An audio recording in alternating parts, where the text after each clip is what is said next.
Hey there everyone, thanks for tuning into the One Brain Four Wheels channel. It's the Gare Bear here like always. And today I'm in my 2016 Corvette and I'm going to go ahead and show you guys how to operate Apple CarPlay a little bit more in depth than I have in the past. So let's go ahead and get started.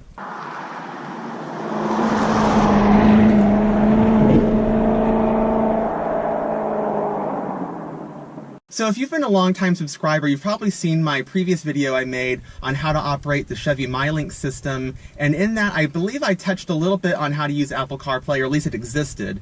But one thing, so recently in 2018, Apple CarPlay did a big update which allowed some more third-party apps to be used on the Apple CarPlay app. Which is in many vehicle infotainment systems, the Chevy MyLink, the Ford Sync, etc., etc. But with that update, one of the biggest features, at least for me, is that you can use Google Maps and Waze, which are both traffic navigation apps. So you're not really just stuck using the Apple Maps, which doesn't really take into account traffic. And so your estimated time and your routes that it picks for you aren't always optimal. And I posted a photo recently, right when the update came out, on an online forum called Reddit. So if you don't know what that is, you can look that up too. It's just like a user forum where people can post things, and there's threads and different groups depending on what you're interested in. But anyhow, I posted a photo on there of me utilizing the Waze app, which was showing me that there was a cop ahead, so I could slow it down a little bit.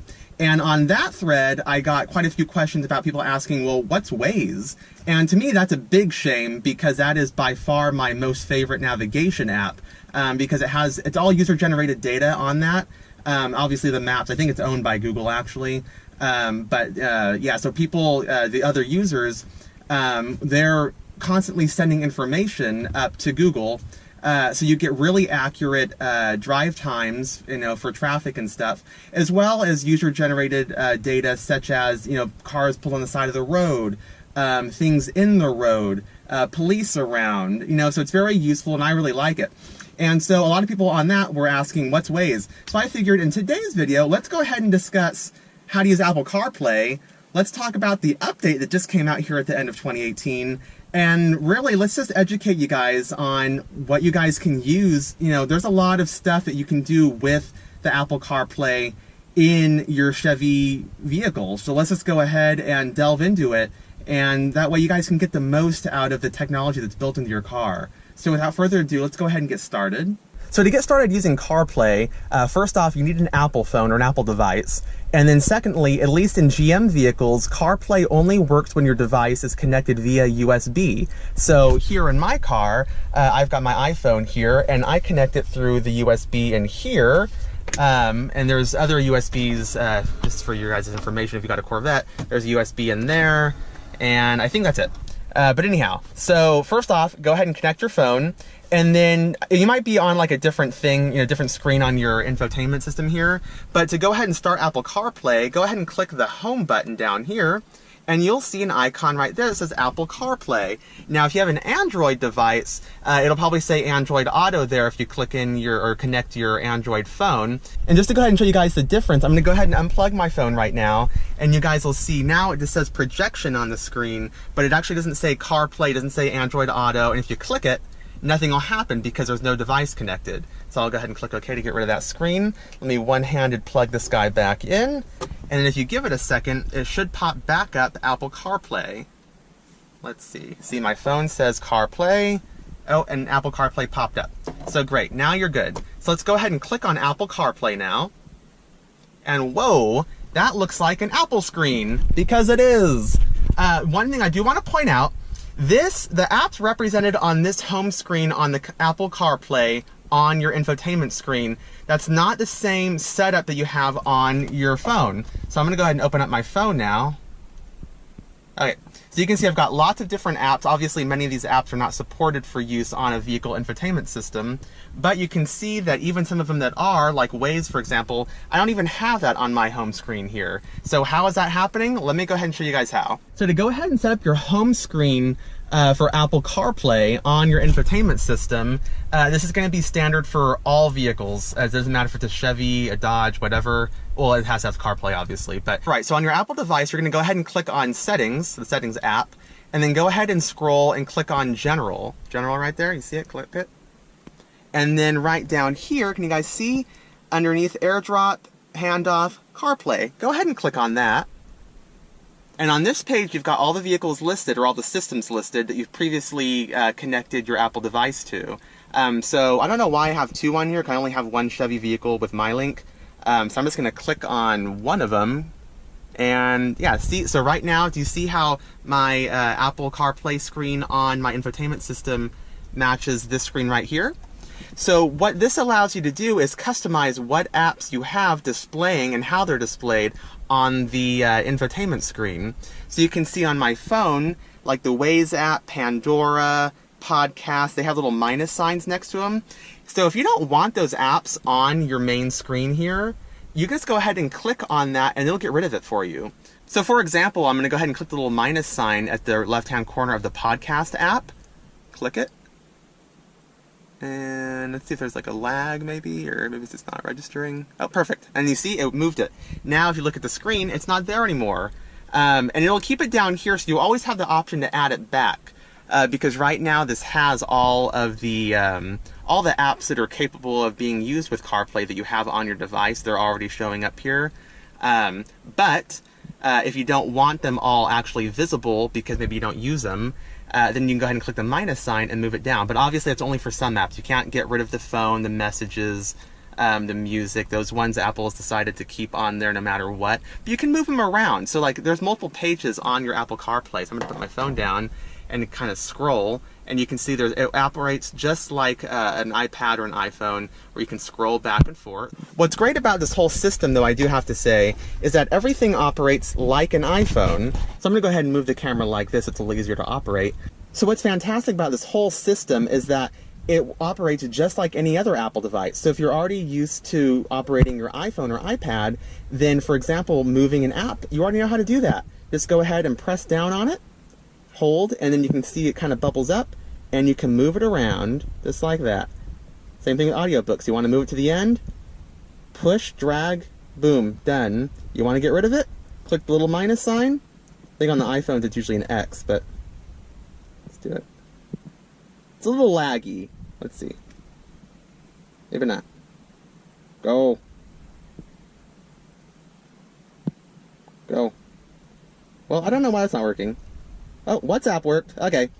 Don't know why that didn't work. Let's see. Try it again. Oh, there we go. Now it went. Okay. But yeah, everything operates just like a normal Apple device. So like Chevy MyLink, go ahead and move that around. Let's say I want to move it to the front page. Press, hold until it bubbles up.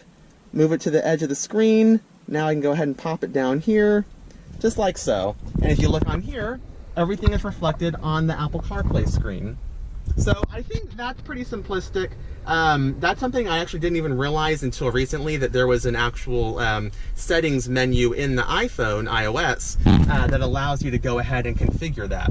So now that we've talked about how to operate that part of CarPlay, let's go ahead and talk about the best feature of the 2018 Apple CarPlay update, which is allowing us to use Waze and Google Maps. Okay, so operating the Waze app is really simple, and it pretty much operates very similarly to any other navigation app you've probably used in the past. So I'm going to go ahead and just demonstrate this without actually driving anywhere, so I can actually focus on telling you guys how to use it and not get in an accident. So first off, if you don't already have it pulled up on your screen, let's just start from the beginning again. So our home screen here on the Chevy MyLink, go ahead and click Apple CarPlay, and then your home screen pulls up. So go ahead and click on Waze, which you can either do by clicking on the icon. If you don't have it on your front page, go ahead and scroll for it. You can click the icon there, or you'll notice there's 3 icons here on the left side of the home screen that are always present no matter what page you're on. Those are just your 3 most recently used apps, so you can click either one of these, click it. And so yeah, there you have it. This is Waze. Pretty much operates like any other software for navigation that you've used in the past. The little star icon up there, if you go ahead and click that, it'll actually pull up your home and your work addresses as your 2 kind of quick addresses to go ahead and get directions to, and to get the best traffic. That's why you'd want to use that, because obviously you know where you live. I guess you could be traveling from somewhere that you don't normally travel to, and then that would help you get back home or back to work.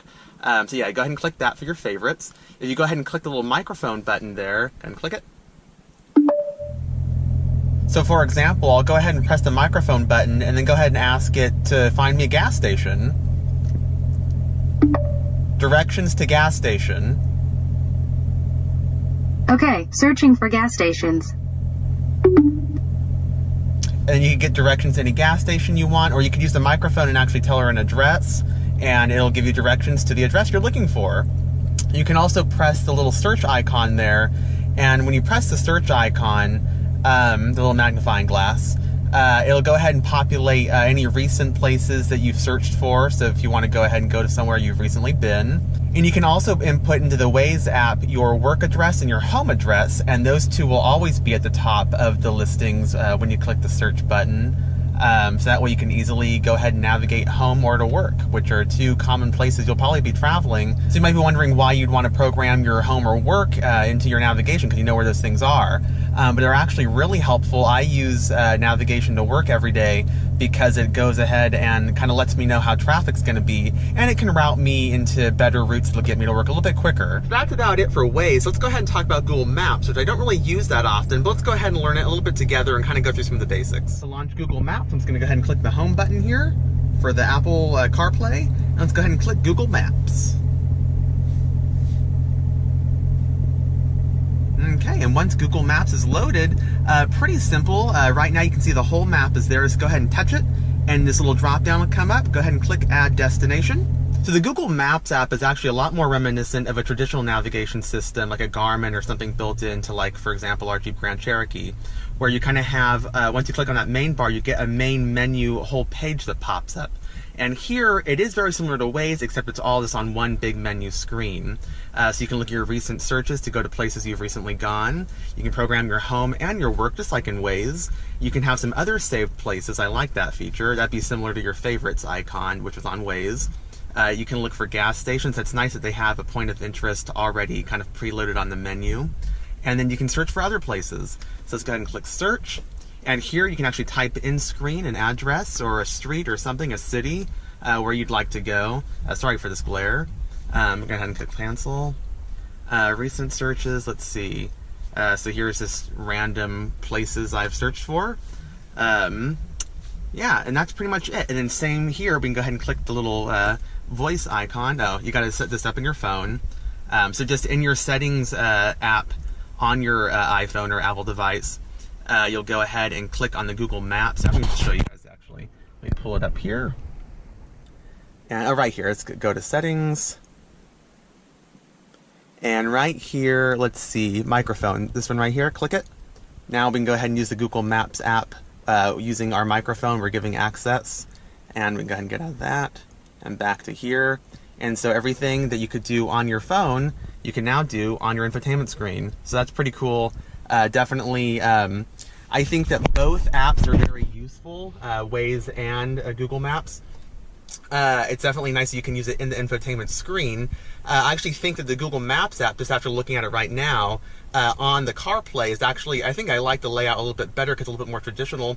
But Waze, the big plus is that you get really accurate data for traffic and for little interesting things like cars on the side of the road, hazards, police. So for that reason, I give Waze the extra leg up on that one. So yeah, I hope you guys all learned a lot from this video. First and foremost, the Waze app is freaking amazing.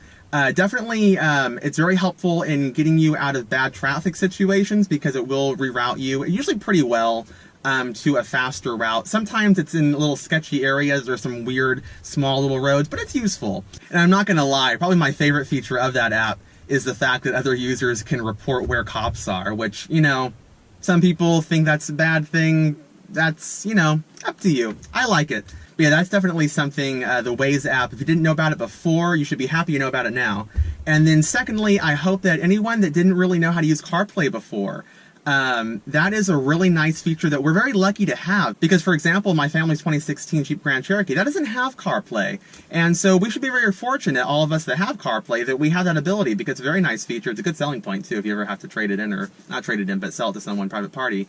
It's a great selling feature. And it's something that you should get the most out of. Because I'm going to be honest about this point as well, is that the first couple of years I owned this car, I never even used CarPlay. And to be frankly honest, if they didn't have the Waze usability like they do now, I probably wouldn't use it too much either. I use it for Pandora, but at least on these vehicles, you can also just use the media button and operate Pandora for the most part via that. Not as smooth, but if you already have the stations lined up that you'll want, then it's pretty easy to use. But definitely, I'm loving the 2018 update for sure. And I think that is really a valuable addition to the Apple CarPlay, just the whole system. So good move, Apple, for allowing third-party apps on there. That's great. But yeah, until next time, I hope you guys have a great day. Thank you so much for watching. If you found the video helpful, I would really appreciate a thumbs up. Get more people to view this video, which I think is helpful for everyone. But yeah, until next time, have a great day. Thanks for watching.